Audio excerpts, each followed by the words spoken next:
sana kok tidak segera diperbaiki, dananya dibuat Pak mereka. Ada apa ini? Ya, what's wrong? Ada sesuatu pasti ini. Ya, saya dengar-dengar dulu, tapi mudah-mudahan sekarang itu jangan, sehingga mereka takut Pak, apa-apa wis dirusui gitu kan. Nah ini mestinya harus ada apa ya, lebih dikoordinasikan lagi, ya, kita lebih terbuka lagi, ya. Uang itu untuk pemerintah ya, monggo lah, jangan sampai tadi ditakut-takuti dengan teman-teman yang rewo-rewonya itu Pak ini, jadi jangan sampai seperti itu. Karena nggak mungkin dari provinsi Jawa Tengah, Pak, karena buat penangannya bisa menyalahi aturan, tapi nggak punya duit Pak. Rehab itu besar Pak, ratusan miliar tadi. Sementara tadi dari penjelasan teman-teman legislatif, anggaran kami Pusdatar itu sangat kecil, ini masih diperjuangkan agar kami ditambah anggarannya karena memang skop pekerjaan kami Pusdatar itu sangat besar. Jadi biaya untuk mengelola sumber daya air seperti sungai itu kosnya besar sekali. Duit 2 miliar cemplung ke dari Brojo betul tinggal Pak. Bener nih. Ini kemarin Pak Yudin, Pak Haji ini tanggal kembali sudah 5 sinowo. Saya hanya bisa berdoa Pak Yudin nih. Ojo banjir. Ngeri Pak. Nah, tapi ada di jalan 2 miliar, gila-gila Pak.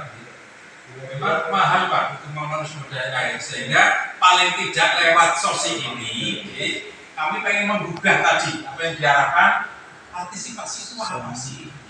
Paling tidak jangan merasa puyo itu aset kami juga, itu aset pemerintah, ya aset masyarakat. Neng bangun dulu iso kalau udah duit ya paling tidak dijaga asetnya. Yang paling kecil tapi susah dilaksanakan ya, membuang sampah. Mindset masyarakat kita ya, yang namanya sungai, saluran irigasi, saluran drainase itu tempat sampah. Ini kasihan Pak Asto itu. Tiap hari kerja bakti Pak Menteri mana Pak Menteri. Sampahnya lagi luar biasa. Apalagi kalau saluran sungai tadi di atasnya ada pasar, ada permukiman lah Mas pasar ini. Mendem kami. Sampah itu di saluran irigasi tidak hanya plastik, tidak hanya gedung bisa, bahkan sprinkler itu cemplung gitu, gaya mikir itu ya. Kita tak cemplung di saluran, medium kelimpi itu jadi masalah. Di rongsoknya kan ya payu untuk dibuat di saluran irigasi. Nah, maksud saya, kalau kita belum bisa berbuat banyak memperbaiki mereka, yang kecil-kecilnya ini adalah ayolah kesadaran dari keluarga kita didik anak istri kita, nah, nom, ya, buang sampah sembarangan itu sudah ada tempat sampah. Saya yakin di pendidikan di sekolah SD, SMP, SMK, ibu guru, para pendidik pasti tiap hari tidak bosan-bosannya program kebersihan itu pasti disampaikan. Para ustadz, para kiai pasti menyampaikan karena kebersihan sebagai daripada iman pasti disampaikan. Tapi memang sangat susah, sangat sulit. Ini sehingga maksud kami dengan teman-teman legislatif anggota dewan, tentu panjenengan, satu kami pengen sounding permasalahan tadi. Oh ternyata permasalahan itu terus sekompleks seperti ini, banyak permasalahan. Yang kedua tadi, kami pengen meskipun eranya sekarang sangat susah menunjukkan partisipasi, kami tetap optimis. Karena saya yakin masyarakat pasti ya akan merasa budaya saluran irigasi itu pemerintah juga asetnya warga, asetnya masyarakat yang harus kita jaga. Pasti teman-teman P3 mereka pasti akan membantu kita seandainya menemui ada orang ya pintunya dirusak, saluran dijodosi, itu tolong dieling. Itu nggak boleh, itu bisa kena unsur pidana. Karena memperbaiki mahal harganya, harga puluh bisa. Apalagi kemarin kena COVID ya, yang nanti hilang. Sudah keluar ini Pak, tahun 2022 bangun, begitu tekor, wah ini hilang. Bener ini Pak, tapi nggak bohong. Pak Ades tanya tuh cara bisanya, ya. Bisa keluar berapa? Bisa bangun tidak kemarin era COVID? Pasti untuk kompensasi COVID diwujudkan BLT, diwujudkan sembako, diwujudkan nggak bisa bangun. Karena kebijakannya sehingga sekali lagi Kami mohon maaf, mungkin kami belum bisa berbuat banyak, tapi yakinlah pemerintah pasti akan. Nah ini tentunya kami mengharap tadi bantuan masyarakat semua lewat partisipasi tadi yang bisa disampaikan narasumber Pak Yudin bagus sekali. Ya. Jadi partisipasi itu apa sih? Tidak harus urunan, tidak harus peduli itu udah pujoyo kalau rusak tereng di ojo mas itu aset negara itu sudah bentuk partisipasi Pak. Sehingga sekali lagi lewat pertemuan ini ada Pak Babin, Babinsa, Babin Kaptipmas, dari kecamatan. Memang yang namanya menangani pengelola sumber daya air itu harus sinergi. Tidak hanya diserahkan kepada UPD yang membidangi SDA. Kami punya keterbatasan, Pak. Sehingga harus bareng-bareng. Pertanian yang bijak. Bahkan anggota dewan ini royo-royo mendapat tugas mau terjun ke masyarakat. Luar biasa. Dalam rangka apa? Ya tadi ingin menunggu kebanggaan yang berpartisipasi. Karena memang eranya sudah sekarang orang dibayar orang royo kerja bakti susuk siang nggak mau Pak. Kalau dulu zaman saya kecil royoan itu biasa tapi bapak ini sekarang nggak mau. Maunya itu bayar itu yang harus kita terus pupuk agar masyarakat ini. Jadi sekali lagi untuk publik mudah-mudahan ini masuk skopnya rehab ya. Yaitu tadi kalau itu nanti dari pemerintah dan ini mestinya dari masyarakat maksudnya tadi jangan sampai saluran pabrik itu tempat pembuangan sampah itu kan sangat membantu. Saluran dari aktif masyarakat menginisiatif tetap buang sampah di situ ya tetap bermasalah. Sehingga peran serta masyarakat tetap kami mohon kami dukungkan.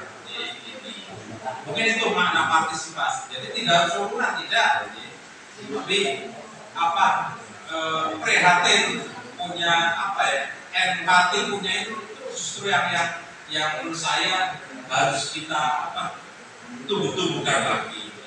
Mungkin itu sekali lagi jadi terkait irigasi untuk Brebes khususnya yang di Kubang Pari ini sekali lagi sawah itu dari layanannya waktu Maladi dari 3 daerah irigasi Jendelok, Kabupaten Babakan. Jadi untuk pengusulannya memang harus ke pusat Bapak.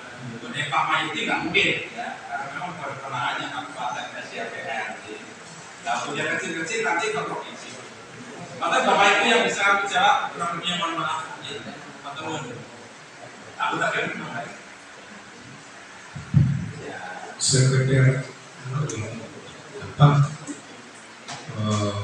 review tentang pupuk irigasi itu udah bagus. Pupuk ini faktor penting ketika kita mau bicara tentang hasil produksi. Jadi pupuk itu bisa dirubah 1000 petani, 1 juta petani demo pun nggak akan ada hasilnya. Yang bisa adalah membuat kebijakan baru. Jadi betapa pentingnya pemilu itu, karena pemilu itu mandat. Siapa yang terpilih itu dia punya kekuasaan. Ketika dia punya kekuasaan, dia bisa mengatur. Oleh karena itu ketika kita ngomong, saya seringkali ngomong dengan teman-teman, bosan juga, Pak. Pupuk itu mestinya dikembalikan pengelolaannya seperti zaman Orde Baru. Dan jujur aja, Orde Baru itu bagus sekali pengelolaan tentang pupuk. Karena ketika kita bicara tentang swasembada pangan, maka salah satu faktor di luar irigasi adalah ketersediaan pupuk ini yang paling menjadi prioritas. Tetapi ketika pemerintah pribadi Orde Baru ketika distribusi pupuk diubah ini jadi persoalan. Kalau dulu pupuk itu kan bukan hanya masalah pupuknya, tetapi keberadaan yang namanya koperasi. Koperasi adalah sokong guru perekonomian Indonesia. Bung Hatta itu pelopor pencetus. Dan saat itu sampai dengan Orde Baru berakhir itu koperasi itu menjadi prioritas untuk menyalurkan pupuk.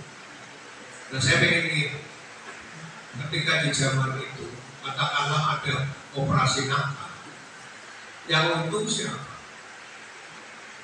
Jadi ketika ada orang nakal di dalam operasi, yang menikmati lebih banyak karena ada anggota operasinya, ada pengurus.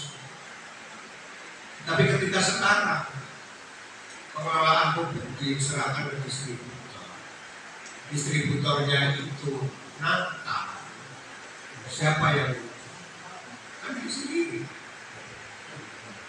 Gitu. Jadi distributor sekarang antara distributor swasta dengan koperasi sekarang sama. Nah, pembelaan negara terhadap koperasi apa? Dan koperasi adalah sumber perekonomian Indonesia. Koperasi itu kumpulannya orang-orang petani kumpul di situ semua menjadi anggota koperasi. Nah, mestinya negara hadir ya. Ketika negara hadir, maka negara itu membuat aturannya bisa merubah kembali kepada distributor kepada koperasi adalah keputusan pemerintah itu sendiri. Jadi disitulah sebetulnya kita sangat sepakat dengan yang namanya husbahaya. Husbahaya itu kan betapa pentingnya politik itu bagi rakyat. Makanya tadi saya katakan pemilu yang bermanfaat adalah betapa pentingnya pemilu. Betapa pentingnya politik bagi rakyat. 1000 fatwa ulama, 1 juta fatwa ulama tentang haramnya prostitusi itu nggak ada artinya. Tetapi sekali tanda tangan presiden atau gubernur ada tangan melarang prostitusi berakhir selesai. Paham ya? Betapa hebatnya kekuasaan yang dilatih melalui pemilu melalui ya kayak tadi itu kan. Ketika presiden kita pilih, maka yang kita berikan kepada mereka itu 2 hal yang dimiliki oleh beliau adalah 1 otoritas, yang kedua fiskal. Otoritas itu kekuasaan, di mana di beliau ngomong Pak Jokowi kembalikan itu distribusi pupuk kepada operasi. Selesai, menteri tidak boleh ada yang mau melanggar. Iya. Sekarang kalau model begini pasti akan menjadi problem terus karena mereka juga mau dapat untung banyak. Distributor, orang sekarang mau jadi distributor harus nyerahin uang berapa? 2 miliar, harus uang stunting. Nah, terus pupuknya kalau pupuknya subsidi baginya nggak cukup bagaimana? Kan juga kadang lucu-lucu kan. Mendingan daripada dijual dengan pupuk bersubsidi disimpan jualnya yang gelap-gelap kan banyak. Benar kan? Sekarang kalau subsidi dia untungnya berapa? Kalau ada yang subsidi, tadi jatahnya berapa mas? Katanya yang berapa 2 ton harusnya apa? 1 kintal, dikasihnya cuma 25 kan gitu ya. Yang 75 simpan dulu. Nanti ada yang dari pembeli gelap-gelap itu mau nggak? Harganya harga non subsidi. Berkali-kali lipat seperti itu. Nah, makanya disinilah itu regulasi. Dan pupuk ini menjadi persoalan. Tapi sekarang pun nggak selesai. Itu sudah beberapa kali tapi sudah. Karena kalau kami pengennya adalah rakyat itu, rakyat nggak pusing-pusing, nggak perlu dengan dibikinkan macam-macam. Sekarang dibikinkan petani, tetap aja juga masih susah kok. Dia mau cakar petani, dia mau nebus berapa tadi saya dapat laporan di Pagi Jawa. Dia udah dapat nih jatahnya uangnya 2 kintal, dapatnya cuma sedikit tadi diambil kakak. Jadi ini memang butuh apa ya negara hadir dalam hal persoalan. Makanya petani-petani demo waktu kemarin mau demo itu kan sampai Pak Kapolres menyuruh Kapolsek kan supaya demonya jangan ke kabupaten lah, cukup di kecamatan masing-masing gitu. Jadi tidak jadi satu Bapak. Tapi kan tetap aja problemnya masih berlangsung. Jadi satu hal yang bisa menyelesaikan adalah tadi ketika pemerintah mengeluarkan kebijakan. Sekarang kembalikan lagi kepada operasi. Kalau saya sepakat operasi. Karena apa?